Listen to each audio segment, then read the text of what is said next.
Hello, everybody.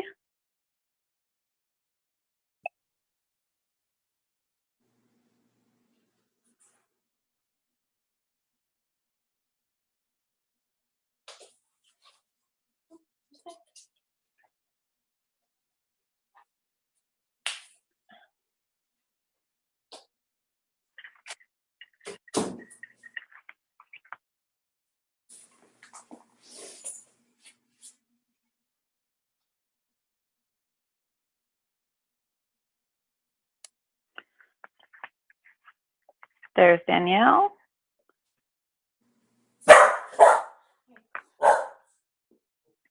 All right, Danielle, I'll let you, I think there's a couple people maybe in here. Yep. Hey, Bobby, it's Ann. I'm just trying to get in now. No worries, Ann. You'll end up turning off your audio. Are you on the computer? I'm trying to, but it keeps giving me a message that the link is not valid. So I'm on the phone while I try to figure out the computer. Okay, let me, so if you go to zoom.us and you go to at the upper part of the screen on the right side, say join meeting. Sign up. No, join meeting. Where's the join meeting? It should be right there in front of me. Yeah, it's a long day and I'm dense. Okay. And then type in 282. So I keep wanting to go on the App Store. Come on, buddy, just join the meeting. Okay, it's forcing me to go to an app. It's crazy. Are you on a I'm an iPad, and I think it just likes to do it this way. Okay, so 28. I'm in an app instead. So sorry, 282. Yep, 629. 629. 868. 868. Join.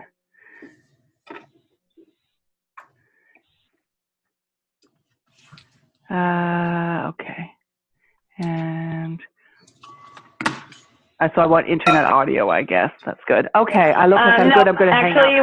You want to turn off your audio, and I'm going to have Danielle tell everybody the thoughts on the chat and who to chat with. So change your chat to Danielle instead of everyone. Okay, so I'll have a fiddle here. I'll mute. I'm just muting. Perfect. Thank you. Yeah. Danielle, you're up. Okay. Hello. Yes.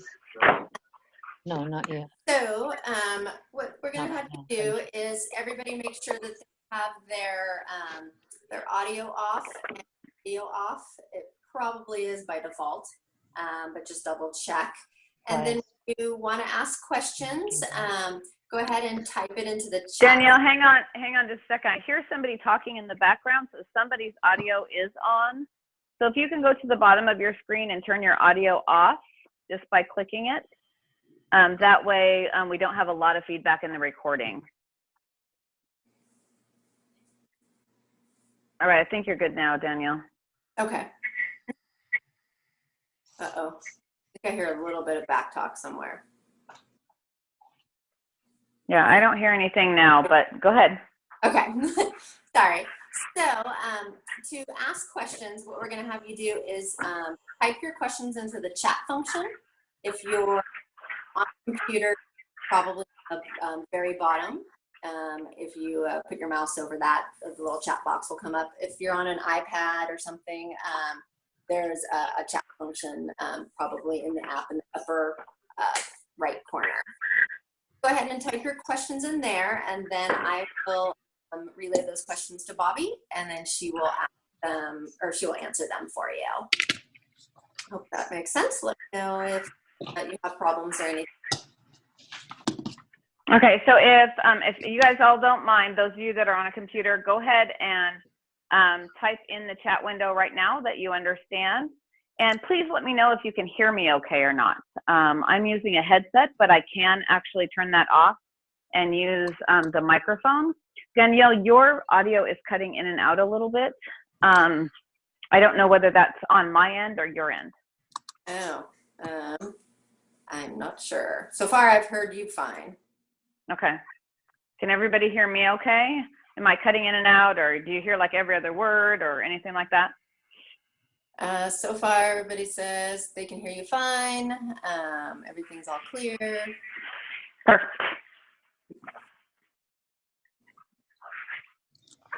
All right. Danielle, are you still there? I'm still here. Yep. Okay. All right. I thought you were mid-sentence. I couldn't hear you. Okay. All right. So the first thing that I want to say is we are here for the advanced Paw Pod webinar. This is assuming that your dog already knows how to put all 4 feet on the pod. But if there are any questions about how to get all 4 feet on the pods, I want to answer those really quick, just in case some of you were here for the beginner one and you've tried a few things that I suggested. Did you have any questions about it, about the process or anything like that? So I want to ask that first before we go on. So I'm going to give you a second to type your questions if you have any.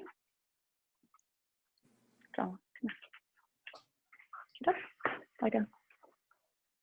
Wait. No questions? Question. What?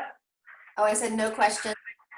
Okay, hang on just a second. I want to try one thing because I think for some reason the cutting in and out might. Okay. Can you guys hear me now? I can. Hang on.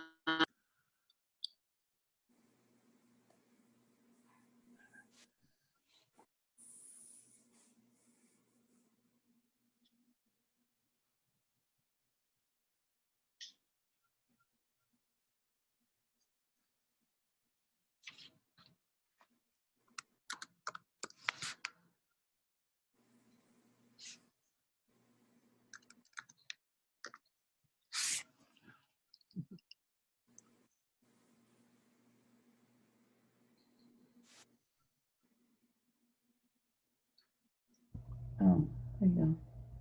All right, can you hear me now? I can. Uh-oh. Microphone, Logitech. All right, how about that? Good so far. Okay, can you guys hear me okay when if I'm across the room? I just want to make sure you guys get the best audio experience I can offer you. Looks like everybody says sounds good, sounds fine. Yes. All right, so if I'm over here, you can hear fine. Perfect. All right.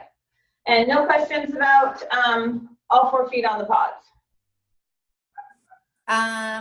Just some people say her only problem is a stubborn dog. Still working on all 4, but getting close. Okay. Good point.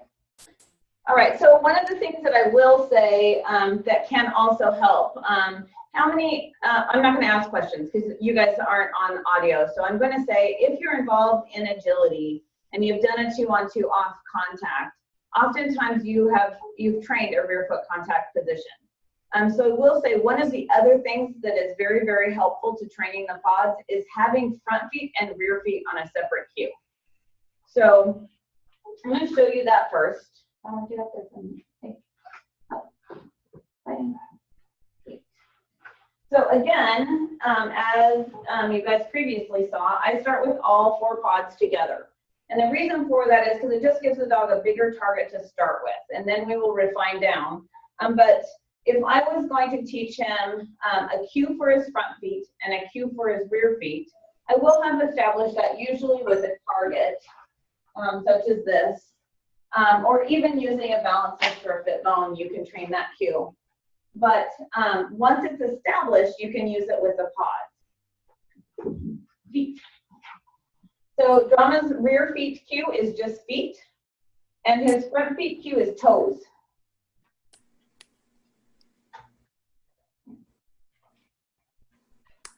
Toes. Uh-oh, I dropped my toes. Good. Feet. Toes. Feet. Toes. Let go away. You can see how, especially when you get to the point where, who's that? On. Huh? Somebody has audio on. Okay. So can I get everybody everybody to turn their audio off so that we don't have the feedback in the background, especially on the recording? All right, so using this method, you can see that when the dog ends up with their front feet, let me see if I can over-exaggerate this for a second. Their front feet here, and they don't have their rear feet back, I can say feet, and he will reach back for those other paws. So in the beginner webinar, I taught teaching that as a backup cue, and that's perfectly fine too. But if you have that 2 on, 2 off, or rear foot target that is on a verbal cue, you can actually give it so that they can find those paws behind them. Has anybody had problems with rear feet? Take a break.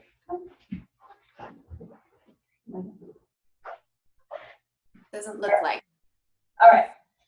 Okay, so I want to go through a few of the things that you can do from a balanced position that are a little bit harder than those things that we did in the beginner webinar. And the first one is just teaching the dog to lift their paws individually.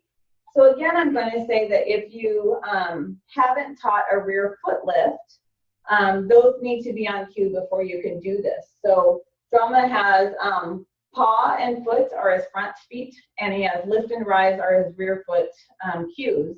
And so you can't really apply that to the paws until the dog understands those cues. And unfortunately, I don't have time to teach you today how to teach those, but once you get them on cue, you can use them on the pods.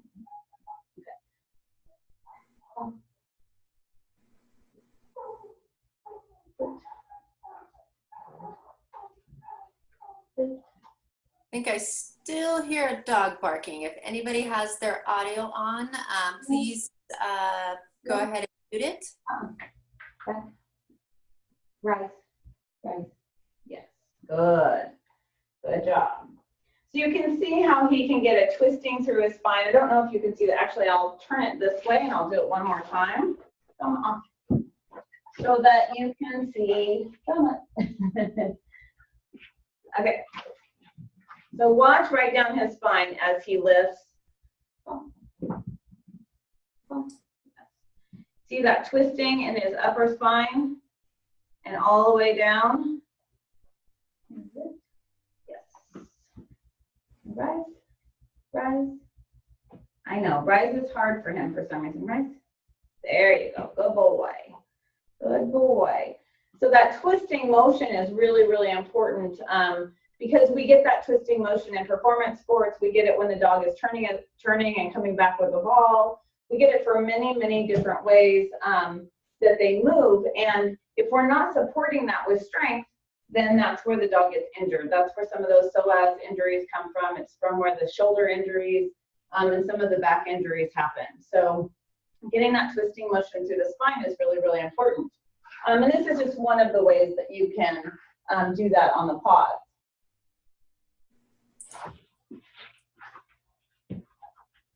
Another thing that you can do in a balance stand is a nose touch to get the dog to shift their weight to the outside feet.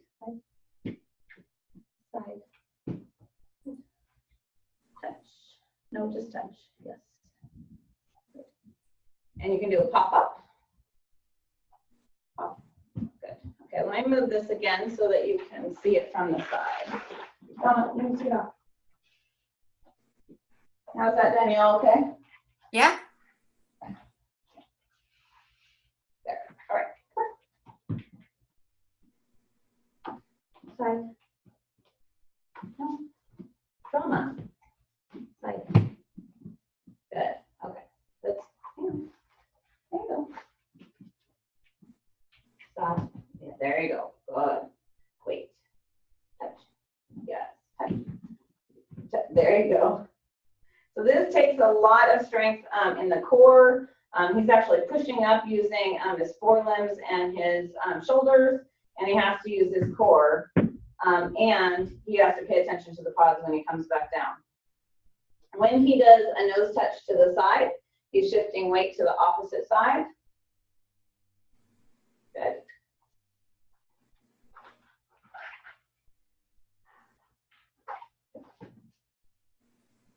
right, does anybody have any questions about how to shift weight using the nose touch? There was actually a question about the leg lifts, and she said, which cues do you use for which side? Is lift the back left, rear, or right?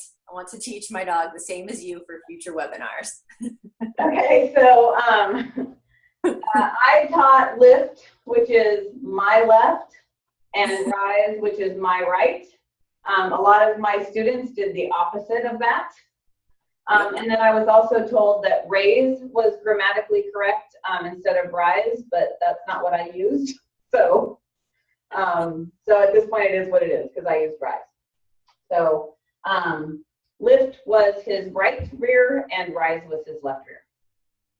No, yours. My left. His. So this is his right. Wait. This. Yes. Right. Yes. Does that make sense? Did I say it backwards? Just that second to last time you said it. Okay. I trained it backwards. It's my left and my right, not his. And I trained it their left and right. Right, right. But it really can be, it doesn't really matter. You just have to know what your cues are. So that when, like later, when I'm cueing his rear feet to reach forward, you just want to make sure that you stick with whatever you've trained it to be. So I'm going to get to that in just a second. So if you have further questions about the cues, when we get to actually reaching the rear paws forward and back, save your questions and ask then, because I think it will make more sense then. All right. Any other questions at this point? Nope. Okay. Yeah, for a second.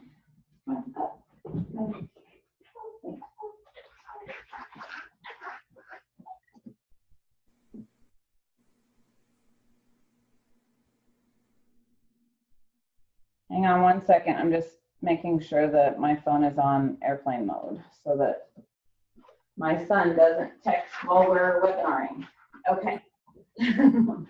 All right. So does everybody understand what a plank is? I'm going to explain it. So here's your balance position. The dog's back is relatively flat. Front and rear feet are natural distance apart, hopefully. But a plank position is when there is an angle to the front legs and an angle to the rear legs. So they're slightly overextended from their natural position. So the difference is going to be here. Can you see that there's an angle in his front legs and his hocks are behind his butt? So in this position, he has to use his core and his spinal muscles a lot more to stay balanced, but he can also easily shift forward and put most of his weight on his front. But if we're really wanting to work core, we need to stay fairly close to the dog so that he doesn't lean forward. Hopefully that makes sense to everybody. But from here, the combination that I like to do with the plank is to have him sit, which is often hard for those dogs that have the 2-on, 2-off contact behavior, and they've been rewarded so much for having their rear feet on. Very hard sometimes to get them to step forward. Stand. Good. I'm going to show that again. Sit. And stand. So this is your tuck, sit, and your kickback stand. And if your dog understands that motion, their front feet will stay on the pods, while their rear feet and their spinal muscles do all of the work. And then from here, I like to give a stretch. Uh-oh.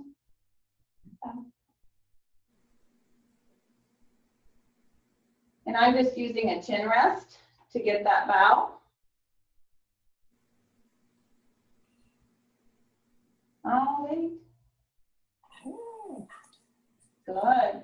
And I would hold that for about 5 to 10 seconds, and then I would repeat it. But I'm also going to give him a break off the pods. The problem for Drama is that he's the only dog I have here, so he has to do all of the work. All right. So any questions about planking, about that overextended stand? That can be done on any piece of equipment, but you want to make sure that it is just a soft plank, that you're getting just a little bit of an angle versus, I'll show you the difference if they are too far apart.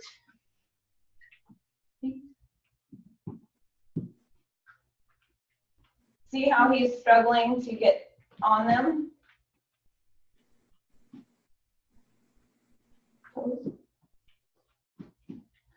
Good. Feet. Feet. Good. Toes. Toes. Good. Now see how he was really struggling with that? That's partly because he doesn't trust that the paws aren't going to slide out from underneath his rear feet. So it's really, really important that we make sure that, that it's a soft plank and not one where he really has to push with those rear feet. Good. All right. Any questions about that? So far, no. Okay, good. All right. Okay. All right.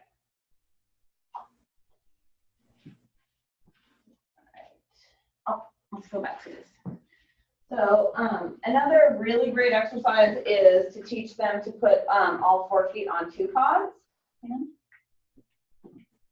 Oh, it's too far back. Hang on.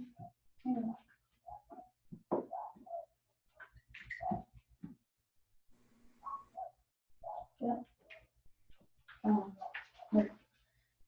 Hang on just a second.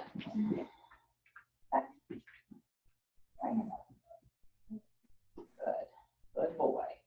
So this strengthens the muscles on the outside of the shoulders and the outside of the hips, because it's bringing those legs in towards the midline of the body. And this can be really hard, but I will say I have a German Shepherd that can do this. So a lot of people will say, my dog can't do it because their feet are too big. You might actually have a dog that does have feet that are too big. And if that's the case, then I just offset them. So I'll put one here and one here so that they're still having to bring those legs in, just not as close as one pod. And then I'll have him go off and I'll switch it. Good. Good. Does that make sense?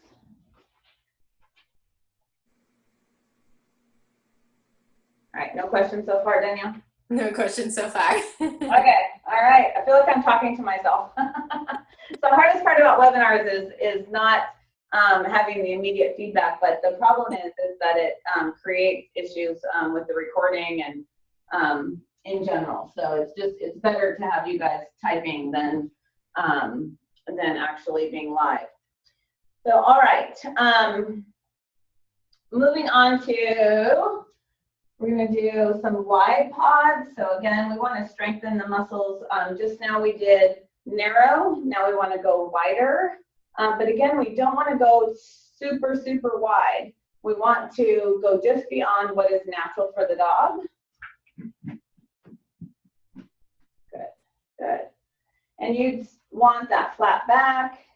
You want him to be using his core. If the dog's back is roached, you're likely, your treats are too low. Notice as soon as I bring the treats up, how his back flattens out. And if you're up here and your dog's back is sinking towards the floor, they probably do not have the strength for this exercise. So it's important for you to watch that they're not arching their back towards the floor or roaching their back away from the floor, that it's really nice and flat and their core is engaged. All right. In the beginner workshop, we talked about, just wait, John. Here, go up there.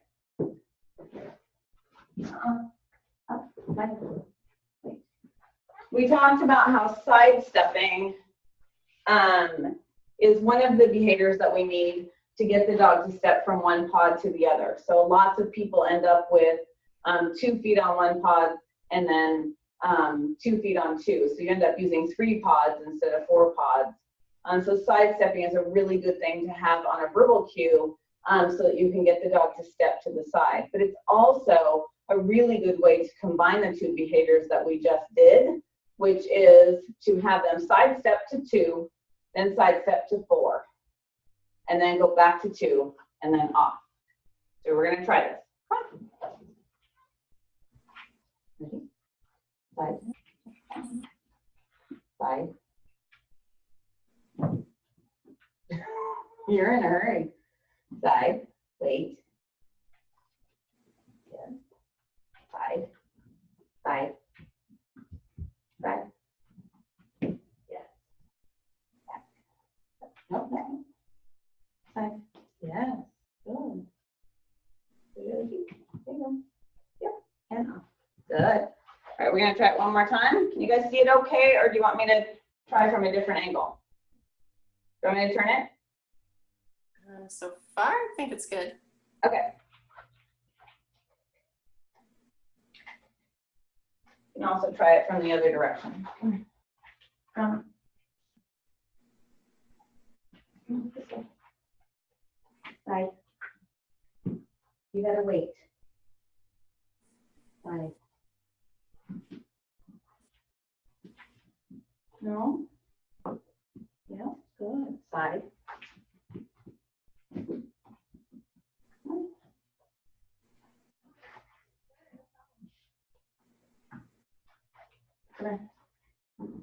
You got it. You got to listen.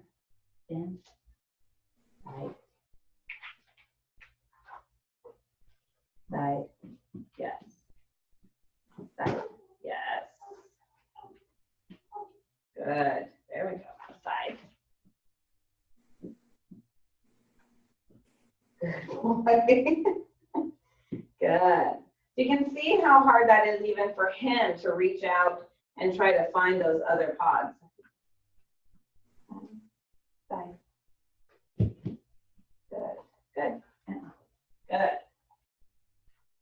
All right, I am using side as my sidestepping cue, and it's generally the direction I'm going.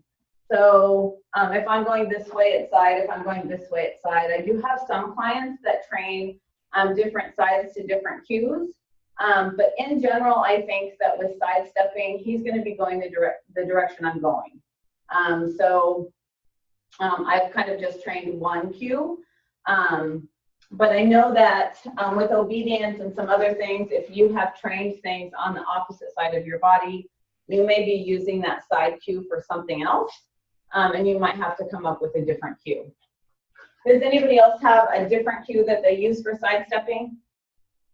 Step. Huh? Step. Step? Yep. Step works. Any questions about wide pods, narrow pods, working those muscles on the inside and the outside of the limbs to support the lateral movement? Any questions about that? Not so far. All right. Okay, so I do want to do a couple of stretches. The C stretch, I believe you guys saw in the beginner workshop, but I'm going to show it again.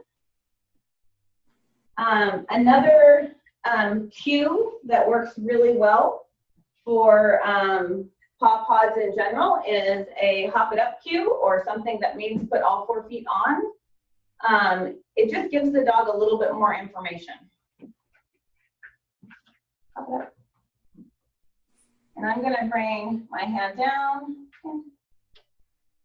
And we're going to get a nice stretch through his hamstrings and his back and his neck. And we're going to hold that stretch for about 5 seconds. 10, 10, touch, touch, touch. Good boy. Okay. And we're also going to do a hip flexor stretch. Stretch. Stretch. Good. See, he trusts one, but see how the paws are pushing away from him. Hopefully you guys can see that. This is what happens when the pods get too far away, and that's when you can actually cause a little bit of injury if you if the dog the pods he thinks I threw it. If the pods slide out from underneath him, we want to make sure that the stretch is very controlled and not where the pods are sliding out from underneath him. Good. So I'm just going to take him to where his comfort level is, and I'm watching those pods to make sure that they don't slide.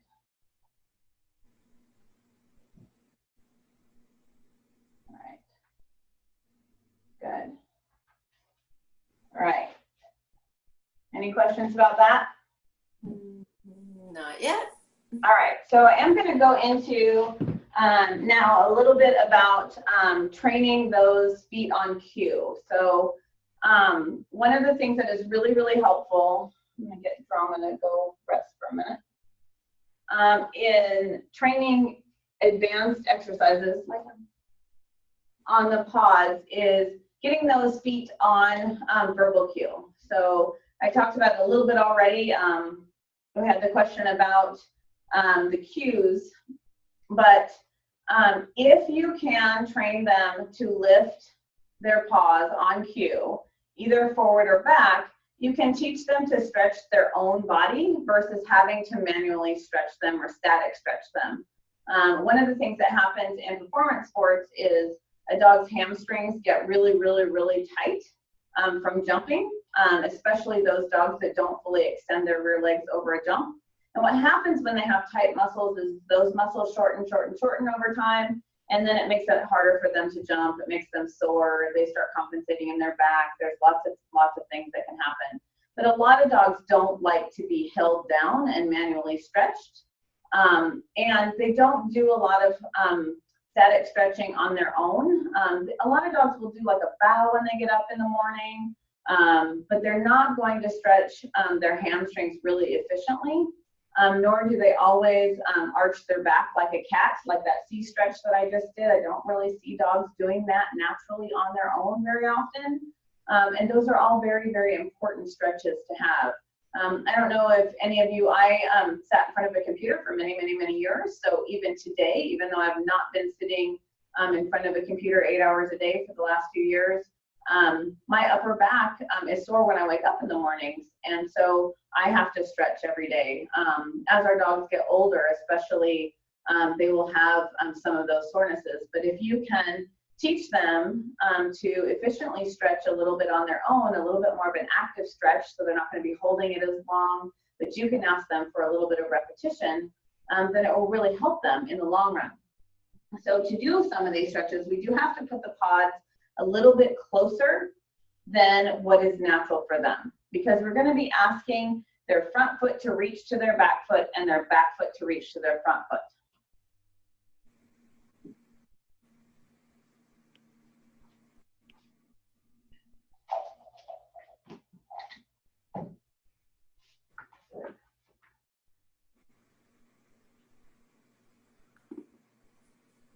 Reach. Good. So his reach cue generally means to reach backwards, and I'm just cueing his foot to reach. Foot, reach. Yes. Good. Now we're going to do paw, paw reach. Nope. Paw reach. Paw reach. Yes. Good boy. Paw reach.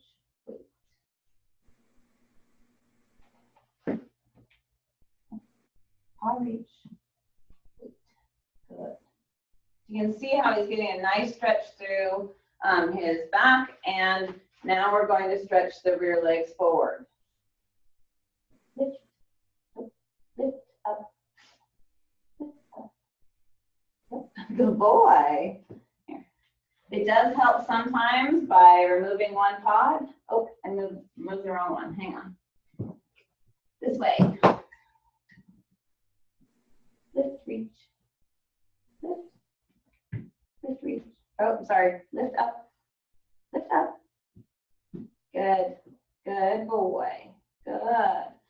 So it does help if you give them the right cue. I was telling him to reach instead of bringing his leg up. He has a reach and an up. Up means forward, reach means back. So if you find that they're having trouble reaching, you just move the paws a little bit closer together. Lift, lift, no. Lift, lift up, lift, lift up, lift. Yes. Good. That's what happens. There we go. Lift up, lift up. No, the other side. Lift up. Okay, take a break. All right. So in the process of all of this, the pods got moved around and I moved them wrong. So to train those rear feet to come forward, if they have one pod in the back, that gives them more information about reaching those paws forward. Or if you're training the reach back, having one pod in the front helps. So let me redo that again so that you guys can see it, and I'll pay more attention to what the pods are doing. Yes, good. There's your foot reach. Yep, and your paw reach. Foot. Yes. Yes, good, good. Okay, now we're going to change it up to the rear foot. Wait. Rear foot reaching forward. Lift, lift, yes, yes. There you go. Lift, yes, good. Lift.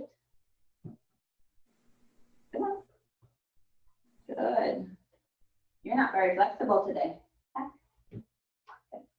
Reach, reach up, reach. No, the other one.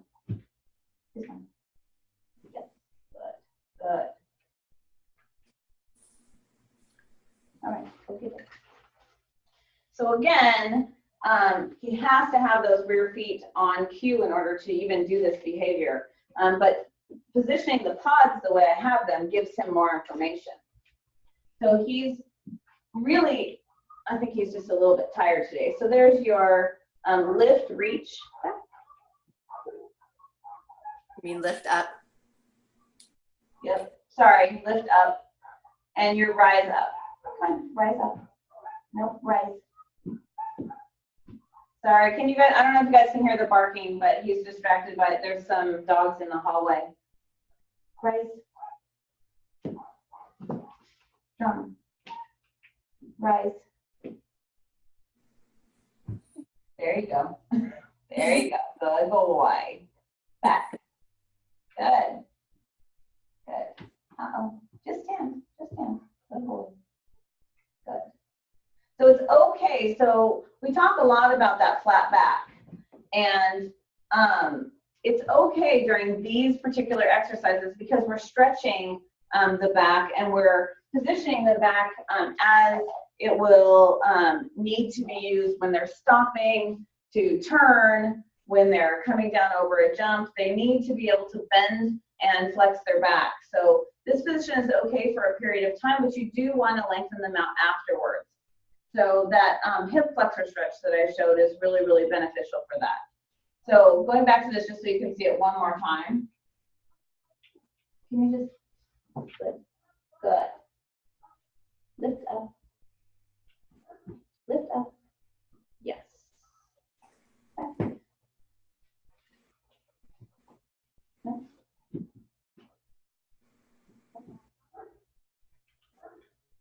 Right. This one.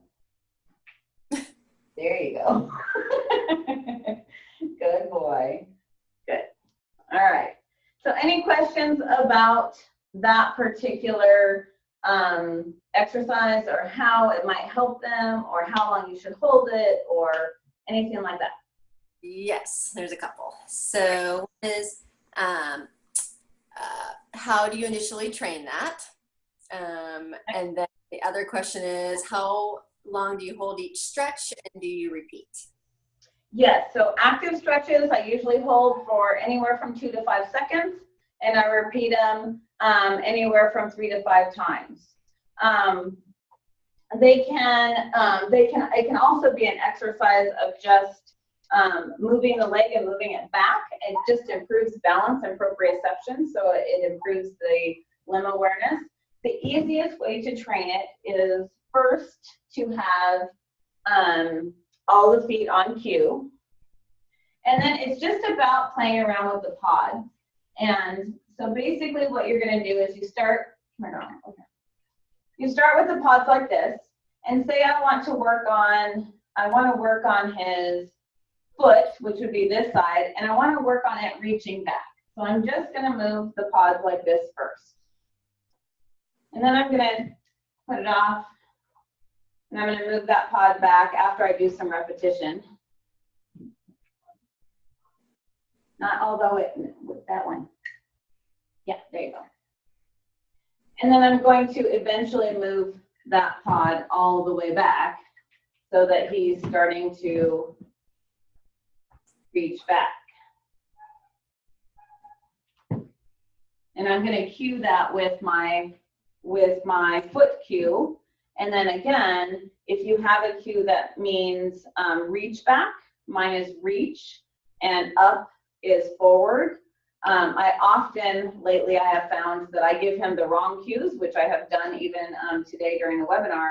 And it's really important for them to really understand what you want, is to make sure that you're telling them which direction is the correct direction. I found myself doing that a lot lately. We've been doing a lot of training, so I've been mixing up cues, which is not good. I probably need to make a list. And then you do the same thing with the rear one. So if I'm going to work on lift first, I'm going to move that pod a little bit forward. And I'm going to do some repetition, and then I'm going to move it a little bit more. And then I'm going to move it a little bit more. And the dog has to have back. Yep, good boy. The dog has to have a good amount of value for 4 feet being on the pods before you can even do this, because otherwise he's just going to put 2 feet on the pod that's behind him, and he's not even going to pay any attention to this one moving forward and back. Does that make sense? Hopefully. Like it. Any other questions about how to train this? I know I make it, I don't know if I make it look easy or hard, but when I have a dog in front of me that's already been trained to do it, it does make it look a little easier. It did take us a little while to achieve this. And again, it was really getting those feet on cue, as well as just a really good value for having feet on pods. Because like I said, on a dog that has been trained and consistently does 3 pods, especially in the beginning, he's not going to care that that pod is up there. But Drama has been trained to reach for them. So just know that and make sure that your 4 pods are solid before you try the forward and back behaviors. Could you teach by shaping? Of course, yeah. I mean, I shaped it. I absolutely shaped it. The only thing I'm using the treats for in my hand is to try to help his head position so that he is not too far back or too far forward. So when I come up here, you can shape it, but you have to put it on cue eventually. So shaping is perfectly acceptable, but how does he know which foot to reach forward? When he's like this, if you haven't put it on cue, how does he know what you want to do?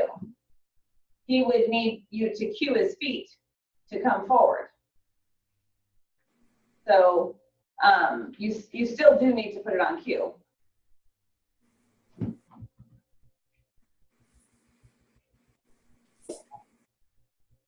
Any other questions about that? So far, no. Okay. All right. So definitely, as I talked about in the beginner workshop, the pods are absolutely something that has to be shaped. You cannot lure it in any way. You can change the position of the pods. You can positively reward them for what you're looking for, but I don't believe that you can lure it. You can use their cued behaviors. So that's why I say that it's really, really important to have those feet on cue. All right? All right. So once you have that, there's a ton of other things that you can do pairing with other equipment. But before I do that, is there anything on just the 4 pods on the floor that anybody has seen or wants to see? Is there anything, other questions besides before we start pairing them with other things? So far, no. No. Okay, you guys are a very quiet group today. No. All right. Oh, psoas stretches? Well, the psoas is in charge of hip flexion, so it's in charge of bringing that leg forward. So the ones we were just doing actually will help to activate the psoas muscle. It's actually going to be stretching the hamstring.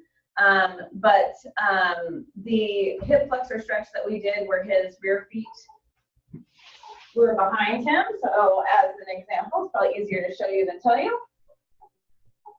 Where he's doing this. This is a psoas stretch.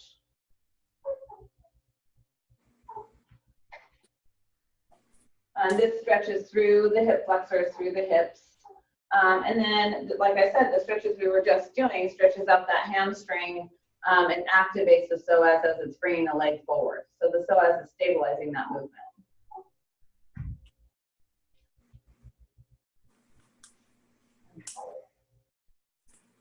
Says thank you. Okay, perfect. All right. So going back to that same exercise I was just doing, I want to show you how it can be paired with other pieces of equipment. And we're going to ask him to, we're going to hopefully ask him to reach back. He should have this on cue, but we'll see if he remembers it. Lift, reach. Oh, there you go.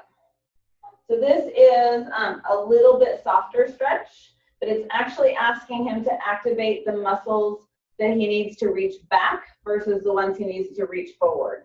So I'm asking him to reach back to this movement versus forward. Lift. Lift, reach. Oh, just lift. There you go. Good. Good. Lift away. Up. Can you rise, reach? Can you rise? This one. Rise, reach. Rise, reach. Jump.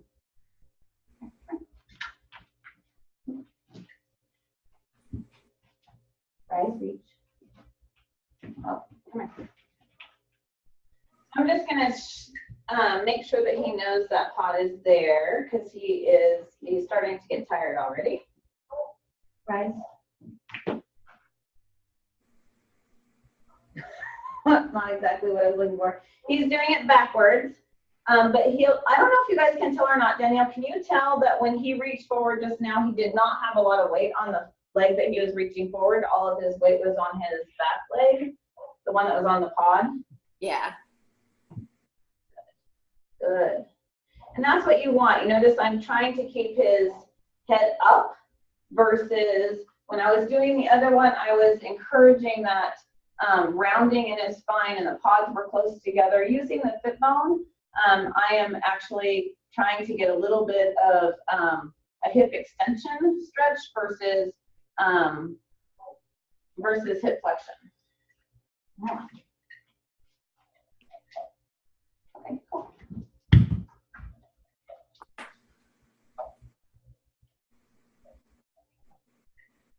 All right.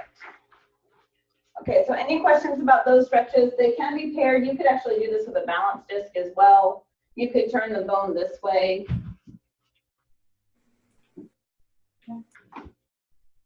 Yeah.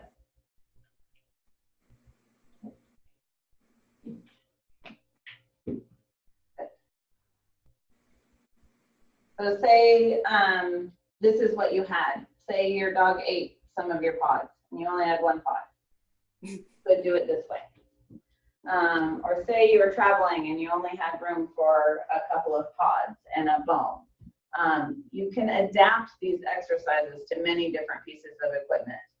But I think that with the Paw Pods, people just think that that the pods are there to put 4 feet on and that's it, and there's nothing else you can do with them.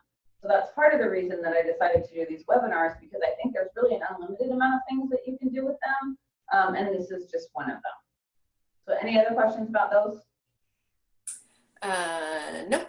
Okay. All right. I am a big fan of teaching the dog sidestepping. Those of you who know me have seen me do a lot of sidestepping. So I'm in general a big fan of teaching the dog strength in abduction and adduction. So I do a lot of things that require them to reach and come to center. Hang on 1 second. I'm going to use the targets just to keep the pods from sliding. But you can use a rubber-backed bath mat. You'll notice I am using a yoga mat as well. But that's just to help the pods stop sliding. All right. You ready?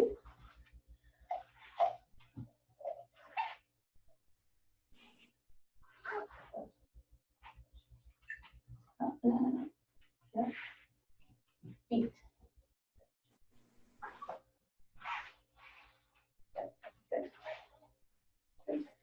So this is just putting a little bit more weight on the front, and it's causing him to really have to pay attention to where his feet end up. And then he's balancing. He's balancing with his front feet, more weight on his front feet, and they're brought in adduction, so they're brought into the midline, so he's strengthening the outside. If you had a dog that was little, does anybody in the audience have tiny dogs?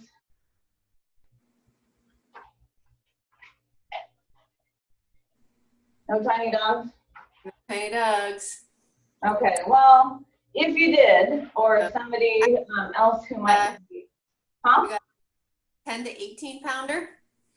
Yeah, sometimes the little dogs can really, like, this is not really adduction for a lot of little dogs. Like, they can actually put their feet on the outside of the hump here and be natural. So sometimes you have to use something else to narrow that space. So oftentimes I find that tuna cans work really good. They are smaller around than the pod. I actually don't know how big this is, but I can tell you a tuna can is smaller. I don't generally put a non-slip surface on the tuna can. I just teach the dog to shift their weight correctly.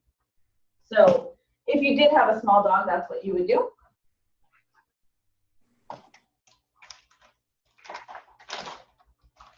But you will also know that if I do anything with the front, I usually do it with the back as well. So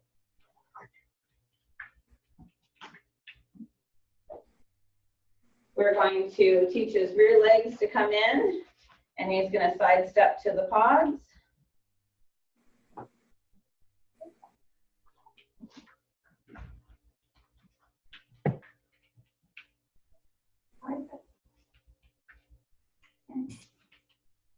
There you go. Uh-oh. Anybody else have a dog that will do that? Drama has a high, Drama has obstacle focus, we'll say, or foot equipment focus. That's part of the problem I hear from my students all the time. If the equipment is too close together, my dog wants to get on the equipment. Well, one of the things that I would do for that is A, don't reward it. And B, when you're setting up and when you're doing things, just have your dog lay down on a mat or somewhere else. In this situation, he was just, I really wasn't giving him a lot of information as to what I wanted. I was just asking him to move off of my body movement. The moment that I said side, he actually moved that foot up onto the pod. I don't know if you guys caught that, but you can catch it in the replay. Yeah. Side. Side. Good. Side. Can I have both feet? No. Okay.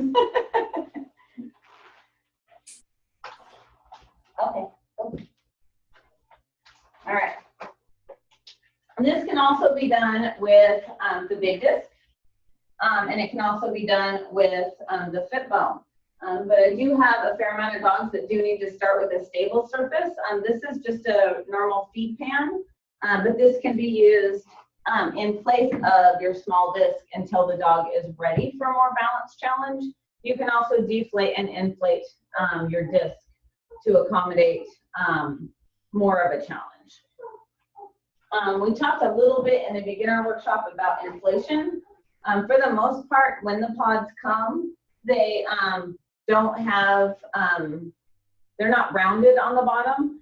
I find a lot of people are just so frustrated with getting 4 feet on pods, and it's because when they got their pods, they put air in them. And I generally will tell people, don't put any air in your pods until your dog understands how to put their feet on them. And then once they do, you want a very tiny amount of air. So I'll show you the difference between the ones I'm using and the ones that I have that have a tiny bit of air in them. Hopefully you'll be able to tell the difference. So see how one is a little concave and one is not? Yep. Can you tell? I can see it. Okay. Hopefully. All right, so the difference is that this one grips the floor a little bit better and doesn't slide around, and this one will have a slight amount of wobble to it. Okay, any of these exercises can be done with the one that has more air in it. Now, if you pump this up so that it is rounded, it is exponentially harder, and it can be really hard on the dog's wrists because it's wobbling all around.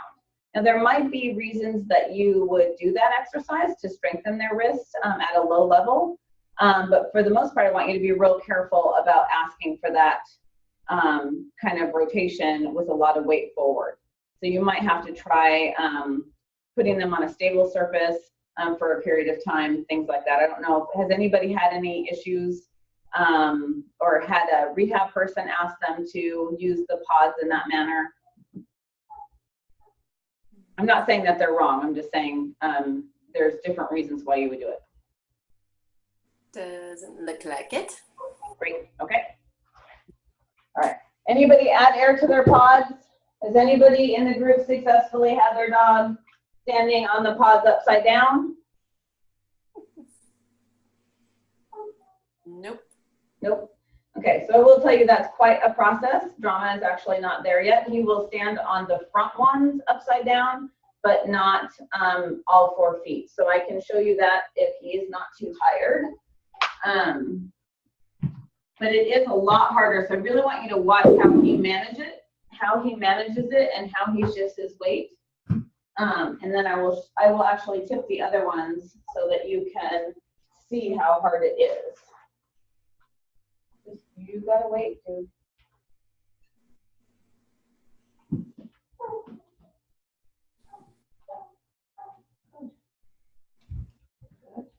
Wait. So I'm gonna walk around him. See how he has one pod forward, one pod back? Which one do you think he has most of his weight on? Danielle? The blue. Yeah. Good. Get back up. Good. Super. Okay. All right, now I'll show you that I don't believe he will be able to stand on all 4 of them, but I want you guys to see how hard it is. So part of the problem is that our dogs come in really fast and they think, I got this. And then they really don't. So,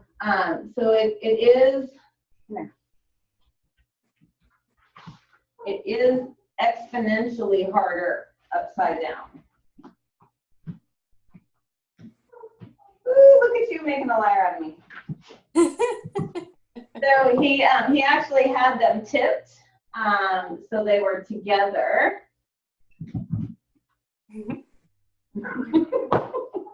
Anyway, I think you guys get the idea. This is a lot harder. And somebody asked, how do you teach upside down? Do you put inverted pod into a bowl initially? You know, I'll be honest, I tried that and it did not work. And I can tell you that how I personally did it is how he started to recognize how to distribute his weight was by teaching him to stand on, hang on, I gotta get him. By teaching him to stand on soup cans.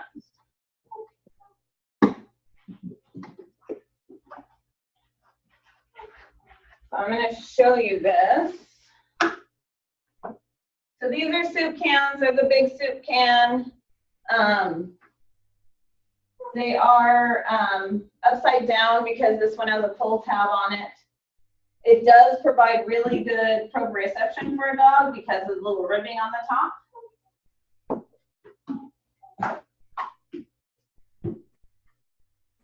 Drama has not done this in a while, so let's see if he remembers it.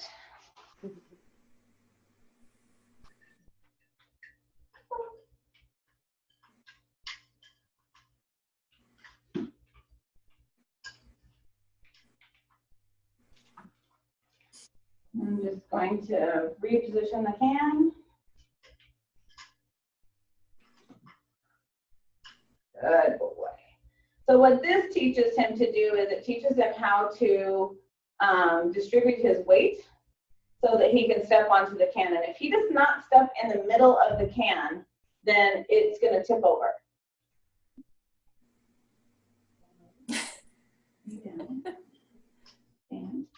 Super job. Super duper.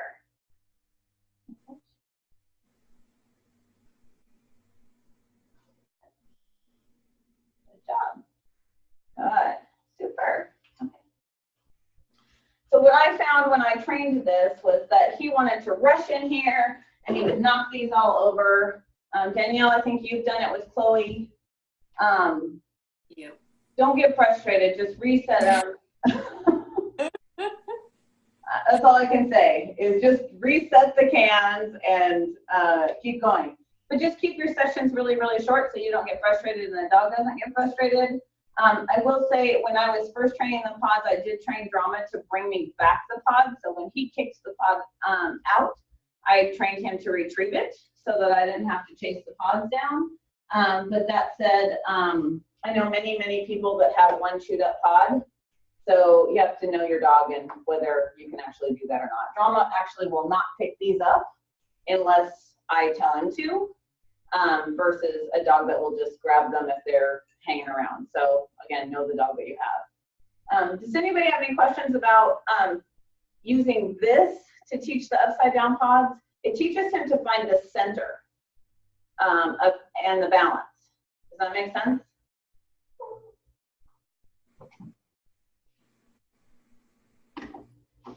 No questions? No questions. Wow, you guys are super quiet. All right. Tom, does anybody have a rocker board? Besides Danielle.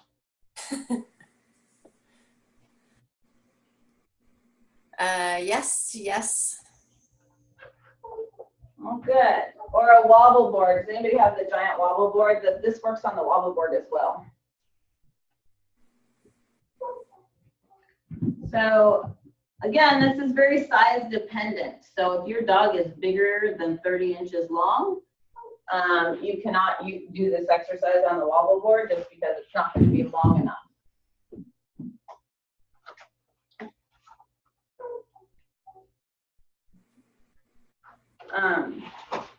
But this exercise, wait, dang it, 8.5. Come here, Flo. All right, try again.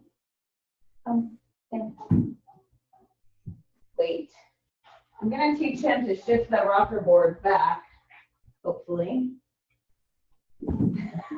Or he's gonna outsmart me and turn around. Good. So I'm just gonna move into him. Good. And get him to rock it back and forth and catch his weight. And wait. What I was trying to do, stop, is see, yes, that's what we wanted. Okay.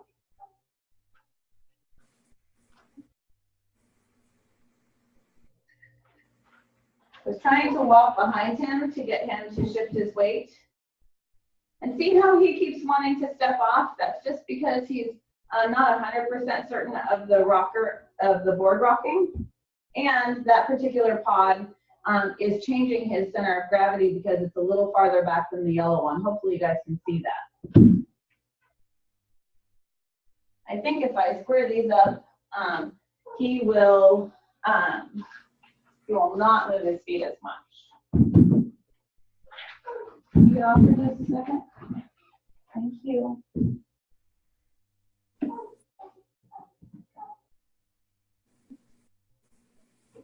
Uh-oh.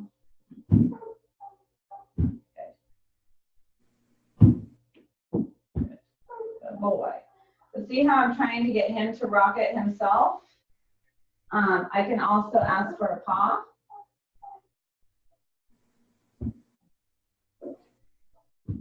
Good. And I don't think that there's really a reason why I would ask for the stretches on a rocker board. I don't think there's any benefit to that. So this is really a proprioception and a balance and strength activity, not a stretching activity. All right.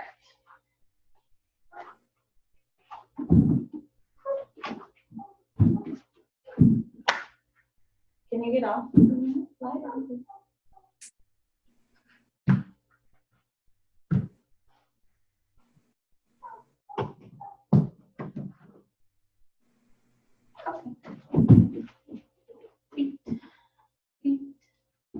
Feet.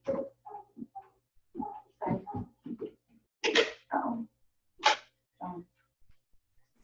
Don't think you really knew the pods were there. Feet. Good. There you go.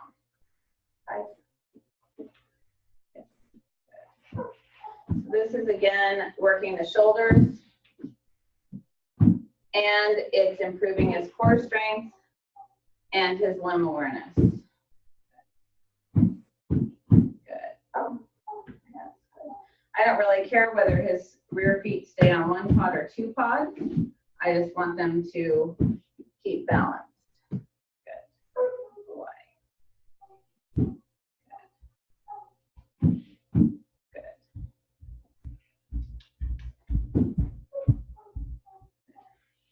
So if I wanted this to be more independent, I might put a target, different color than my mat. And I might just simply tell him to go to the target.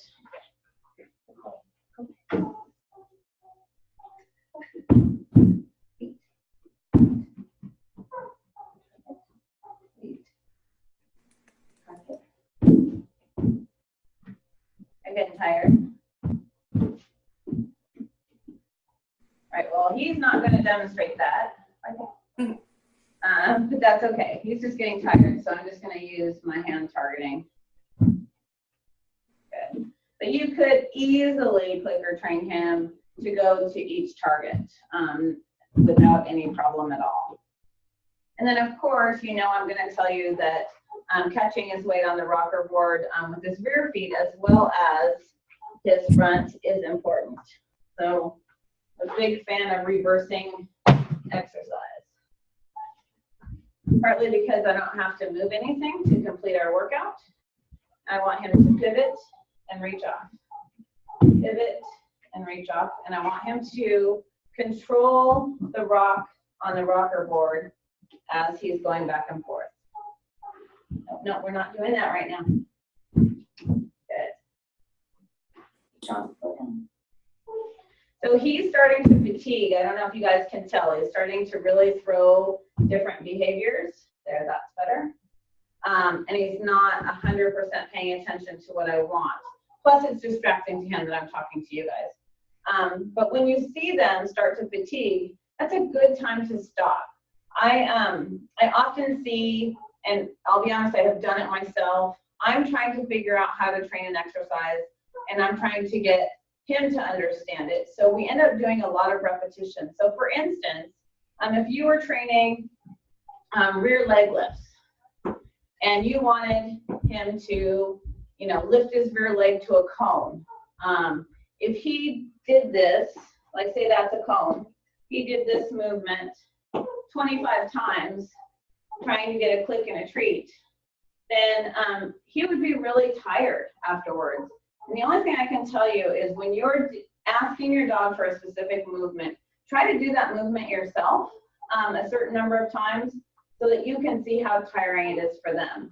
Because oftentimes, right at the point where you're starting to figure out how to get your dog to do it, that's when they start getting tired, and then you get frustrated. So just remember that it is tiring balancing on the pods. It is tiring standing on 3 legs. It is tiring reaching those legs forward, or just balancing in general. So that does really play a part in what their abilities are at the time. Any other questions coming in, Danielle? Yes. She asked about the giant wobble board. So can this, is it more challenging to teach with the giant wobble board, and can it be more than just front and back? Any different tips when using the wobble board? So with the giant wobble board, of course, it wobbles in all directions. One of the things that I do with the wobble board is I take the fulcrum off and I'll put 2 pods underneath it to make it a rocker board. I have one. If you guys want, I can actually get it out. But I take 2 pods and I put them underneath to make it a rocker board instead of a wobble board to start with, because any balance challenge that you have for a dog, if they can start in 2 directions before you start them in all directions, it's better for them to figure out their footing because they're not trying to compensate in their back to hold their balance or in their shoulders. They're actually just working on 2 directions instead of 4 directions. So I would take all the fulcrums off and put 2 pods underneath, make it a rocker board. You might even start with all 4 pods on the top with 4 pods underneath the rocker board to stabilize it, to give it less wobble, or even put a little bit of air in your pods to make it wobble. You can also put the donut holder underneath your wobble board, but it does make it a ton more challenging than the rocker board for sure, because you're looking at all different directions instead of 2. And then she asked, how close do you place those 2 pods underneath to make a rocker? Fairly wide apart. I put them like about center from the middle to the outside. So if this is the middle, I would put a pod here and a pod here. Does that make sense? I think so. Okay. My rocker board, or my wobble board, is kind of buried behind a couple of things, or I would grab it out, but it might take me a minute. So if that makes sense, I'm not going to pull it out, but if you would like me to, I can. She says, makes sense. Perfect. Okay. Any other questions about anything that we've seen so far, or anything that you guys were dying to see? I mean, again, there's 1,000 things that can be done with the Paw Pods. And so, you know, one of the things that I do is I do stabilize equipment with the pods. Things that you might not have thought of would be, for instance, if I'm doing, if I'm marking my little dogs and my big dogs, sometimes I put the pods underneath. Wait, you need to move your board. Oh, is it in the way? Good point. We moved the camera and I'm not used to it being that low. Thank you, Danielle, for letting me know so that I didn't go on and not be able to show it.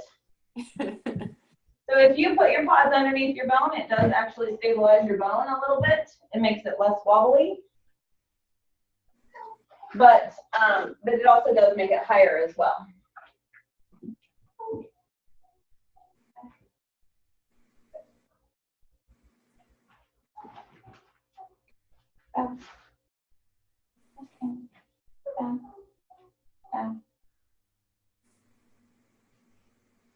I need to get Drama's bow off of it's always been targeted to my hand. I need to get it onto a verbal cue so that he does it. But see how this particular bone does not have very much air in it, so it's kind of squishing in the middle. I'll show you the difference. I have many bones with many different amounts of air in them.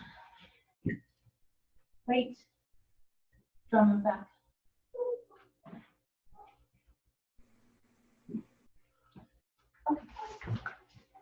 So see how this one has a lot more air in it, and it doesn't have that push-in effect that the other one did.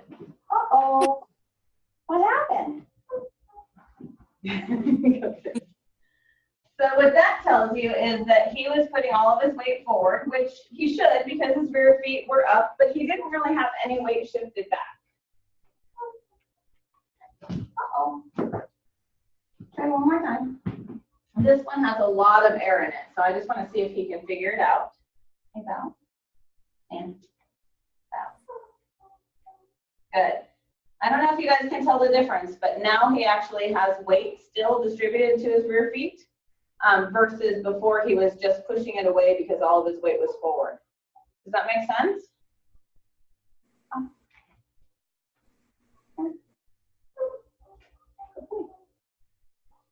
right. I think many of you have already seen that you can do lateral work with rear feet on a bone and front feet moving across the pods and rear feet moving across the pods. I can show it, but I think this is pretty self-explanatory as far as, again, once the dog has a lot of value for their rear feet and their front feet being on the pods, a lot of these exercises become a lot easier because if I put him in position, he's automatically going to reach for those pods.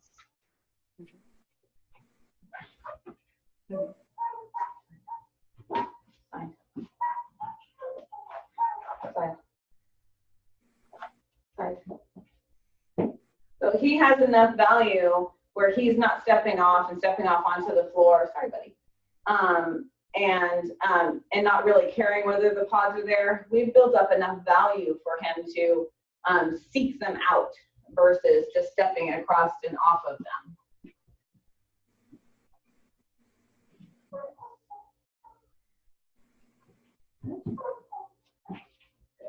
Does that make sense to everybody? The value for the pods is really, really key to being able to do a lot of these exercises, especially the stretches. They really have to have a lot of value for keeping their feet on the pods, or it makes the exercises a lot harder for the dog and for you. Any questions? Curious if there are stretches using the pods that target or just help with the wrist carpal area. Stretches that help with the wrist carpal area. Well, I mean, one of the things that does help is teaching them to grip the pod while you pull it away. And that is just to strengthen the wrist and the toes. And that's just a matter of teaching, give a paw and then teaching them to pull back.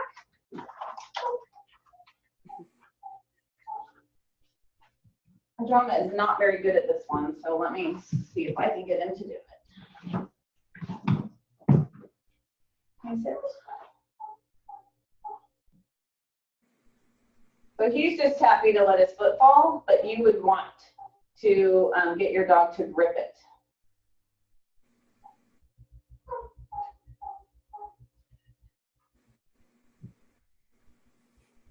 And sometimes you can do that by lifting up, but he doesn't really care. As you can see, he's just like, whatever. Okay. Let me see if I can get him to do this. I don't know if I can because he's a little ball crazy.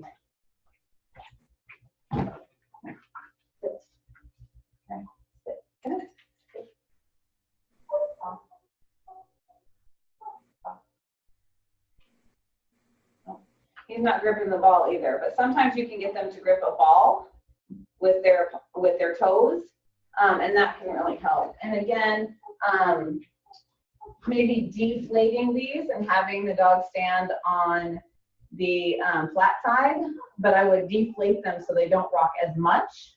That would help with that carpal area. But if your dog has had a carpal injury, I would be really careful of turning the pods upside down, even with less air. Just because the dog naturally puts 60% of the weight forward, and that might cause them to further injure that area. I would just check with a rehab person before you did that.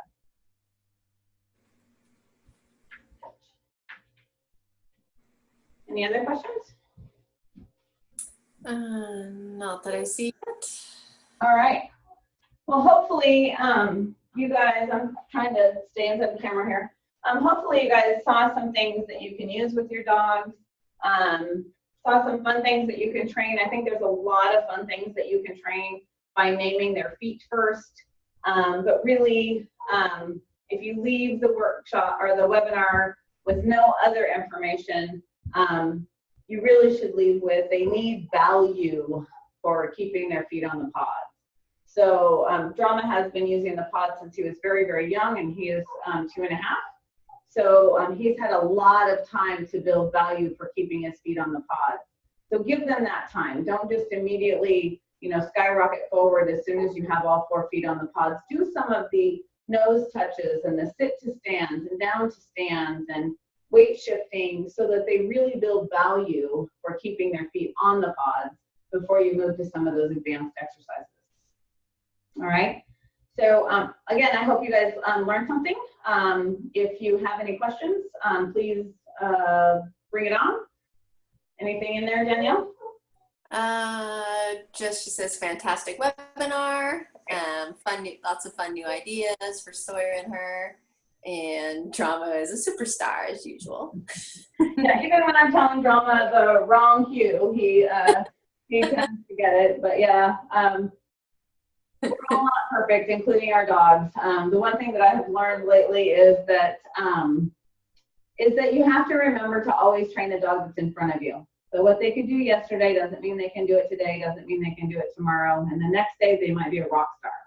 But sometimes you just have to remember to train the dog that's in front of you and give them the chance to figure it out. I think that patience is a very hard thing for a lot of us, including myself. But I have learned that patience gets me a lot farther in very, very, very short sessions with Paw Pod. So I do want to thank my dog for being able to hang in there for over an hour of demonstrating. That's pretty good attention span. But he was definitely getting tired. So thank you all for coming to the webinar, and hopefully we'll see you in future webinars. If there's any piece of equipment that you'd like to see in a webinar, I would love for you to throw that comment into the comments right now. I am planning to try to do a webinar every month so that people can learn more about how to use the equipment that they have in their house and maybe how to pair it with a couple of other things. So I think that's the hardest part for most people, is taking the equipment that they have and actually turning it into an exercise program or turning it into something that really benefits their dog versus just having pods and training 4 feet and then moving on to something else. And then your 4 pods end up sitting on a shelf and not getting used because you don't know what to do with them. So thank you all very, very much. And thank you, Danielle, for being my question person. No problem. All right. And again, if you guys have any specific equipment that you'd like to see in a webinar, please put it in the comments so that we can consider it for future education. Looks like Peanut is one of them. Great. Blue Peanut. Do you recommend the Nubby Peanuts over the Smooth? Oh, I do actually. I'm not gonna lie. I do love the Trax Peanuts. For those of you who have not seen the Trax Peanuts, they are more of a spongy material. And they do give the dog a lot more information about their body. So one of the questions I get, actually just had a conversation with a gal in Belgium recently, about the nubs. Like some dogs don't like them, right? And some dogs don't want to put their feet on the paw pods. And I'll be honest, I've had many dogs that do not like the nerve receptors on the bone or the paw pods. And it is not dependent on size. So I have Burmese mountain dogs that stand on the pods and don't have a problem. I have tiny Papillons that are like, oh my God, it's puffy, and they don't want it. But they work through it by putting something over the top of the pod for a period of time, so it reduces the bumpiness. These little bumps give the dog more information about their body. It sends, it stimulates the nerves in their feet, sends information to their brain about where their body is and how to distribute their weight. It's, you know, very similar to walking on gravel or pebbles or anything like that. So they're an important feature. This is also not slippery at all. I wish you guys could all feel it. It's very spongy and grippy, as is the donut. They're exactly the same material. So I can show them up close. I have another yellow one right here.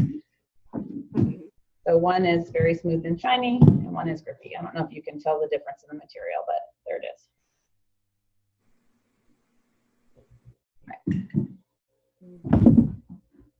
They will be coming out with the 60 and let's see, the 50 and the 60 soon in the tracks.